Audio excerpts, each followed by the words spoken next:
Сборная Молдовы состояла из 7 спортсменов, в их числе и двое ребят из Гагаузии, воспитанники спортивного клуба «Леон Камрад» Аврамов Андрей и Федор Казанжи. Каждый из них боксировал в своей весовой возрастной категории. В результате Андрей Аврамов занял второе место. Я боксировал с малазийцем, с англичанином и в финальном бою уступил тайцу.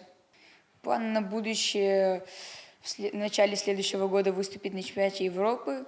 Другой спортсмен Федор Казанжи поделился, хоть ему и не удалось на этот раз занять призовое место, участие в такого высокого уровня соревнованиях дает неоценимый опыт и стимул двигаться дальше. Первый бой я провел с казахом, второй бой я провел с немцем, и в третьем бою за выход в полуфинал я проиграл бельгийцу. Впечатления были хорошие, но нужно было доработать еще больше в последнем бою. Тренер ребят, руководитель клуба «Леон» Эдуард Кюся подчеркнул, что участие в чемпионате мира – это не предел возможностей спортсменов. На этом мы не останавливаемся. Впереди у нас ждет чемпионат Европы, который пройдет в феврале месяце.